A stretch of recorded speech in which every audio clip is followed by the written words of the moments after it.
If your employer reduced your paycheck by 15% tomorrow, you would notice immediately. Yet millions of professionals quietly lose that exact amount every month through commuting. Most workers focus on their salary while ignoring the transportation system required to earn it. This audit examines how commuting silently reduces real income, lowers financial flexibility, and creates a hidden wealth drain that rarely appears as a dedicated budget category. To fix a leak, you must name it. The total burden of commuting will be called the commute tax. This includes fuel, parking, tolls, maintenance, tire wear, depreciation, insurance, unpaid travel time, mental fatigue, and opportunity cost. Most people treat commuting as free or insignificant because its expenses are scattered across multiple accounts and transactions rather than appearing as one obvious monthly bill. People create budget categories for housing, groceries, utilities, and entertainment, but rarely create one for commuting. Gas purchases, repair bills, tolls, and parking charges appear separately. Because the costs are fragmented, they escape scrutiny. Once combined into a single category, many households discover commuting is one of their largest recurring expenses, rivaling major budget items they track much more carefully. A vehicle is a depreciating mechanical asset. It loses value through both time and mileage. Every mile driven pushes the vehicle closer to repairs, component replacement, and eventual asset loss. Commuting accelerates this process daily. The car is not simply transporting you to work. It is consuming its own lifespan while generating future costs that will eventually arrive as maintenance bills or reduced resale value. Consider a worker driving 40 miles round trip, 5 days a week, 50 weeks a year. That equals 10,000 commuting miles annually. Using a conservative operational cost of 50 cents per mile, the direct cost reaches roughly $5,000 per year. Before considering time, stress, or opportunity cost, the worker is already paying thousands annually simply to transport themselves between home and the office. Now, add time. If the same commute requires 90 minutes daily, that becomes approximately 375 hours each year. That equals more than 9 full work weeks spent sitting in traffic. These hours are uncompensated, yet they are required to maintain employment. Workers effectively donate weeks of availability every year while simultaneously paying transportation costs to do so. Salary alone reveals very little about actual wealth. A proper audit starts with gross income, but then subtracts every commuting cost and includes every required hour. The goal is not to measure what an employer promises. The goal is to measure what remains after the costs of earning that income have been fully accounted for. Consider 3 workers earning the same $80,000 salary. Case A has a short commute. Case B drives long distances each day. Case C works entirely from home. Their salaries appear identical on paper, yet their transportation costs and time commitments differ dramatically. Once commuting is included, their financial realities begin to separate. Case A drives only 10 miles daily with a 20-minute round-trip commute. Annual commuting mileage reaches about 2,500 miles.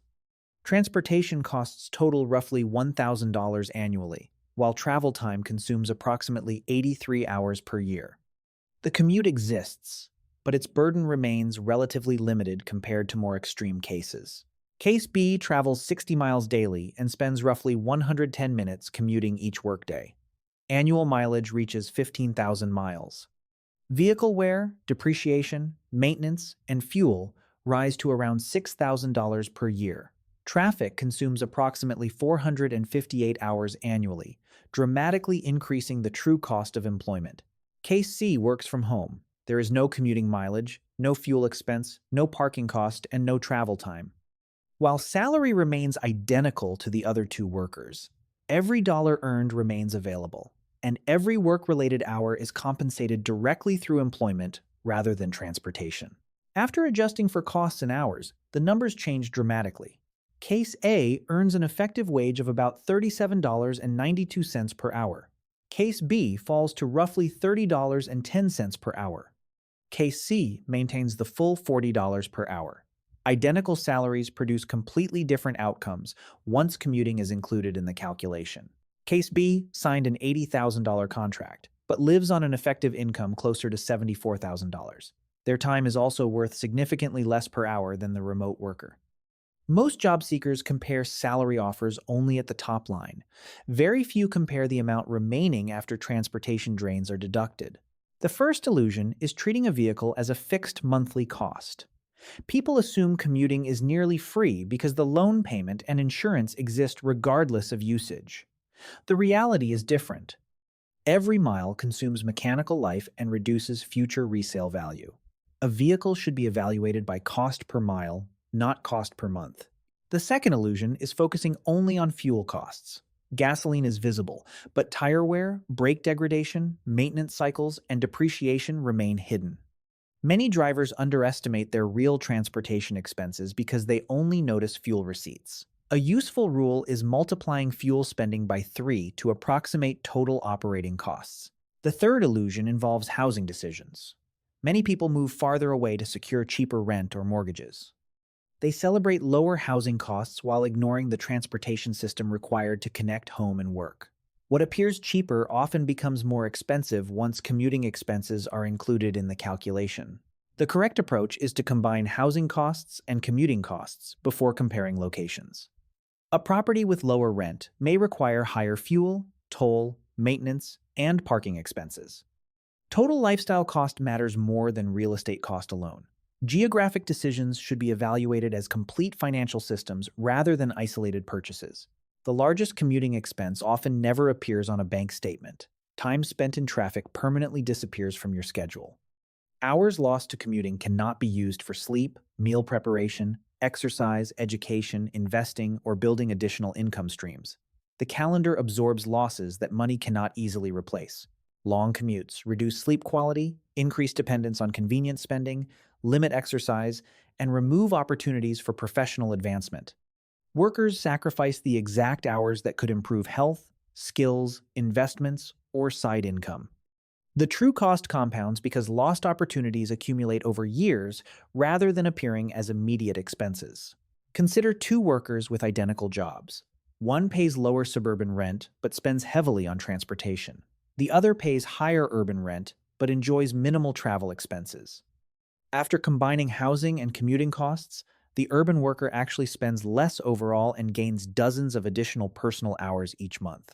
The lesson is not that city living is always superior. The lesson is that geographic decisions should be evaluated using total life cost. Rent, mortgage payments, fuel, maintenance, parking, tolls, and time must be analyzed together. Isolated price comparisons create misleading conclusions. Remote and hybrid work arrangements function like tax-free raises. Eliminating travel immediately reduces fuel consumption, vehicle wear, accident exposure, parking fees, and convenience spending. Maintenance schedules become less frequent. Disposable income rises without requiring a salary increase because structural expenses disappear from the household budget. Calculate monthly fuel, parking, tolls, transit costs, vehicle depreciation, and commuting hours. Then calculate your effective hourly wage by subtracting transportation costs from income and dividing by total work and transit hours. The goal is to replace assumptions with measurable financial reality. After identifying the numbers, consider structural adjustments. Negotiate hybrid schedules. Compare job offers using effective income instead of salary alone. Evaluate housing through total cost of occupancy. Small changes to geography or work arrangements often produce larger financial gains than chasing a modest raise. Most people do not have an income problem. They have a geographic systems problem. They spend money to go to work and work to earn money for the commute. Break the loop by auditing the system. This week, calculate transportation expenses. This month, calculate your effective wage. This year, factor the commute tax into every housing, employment, and lifestyle decision. Smart people judge a job by what remains after earning it.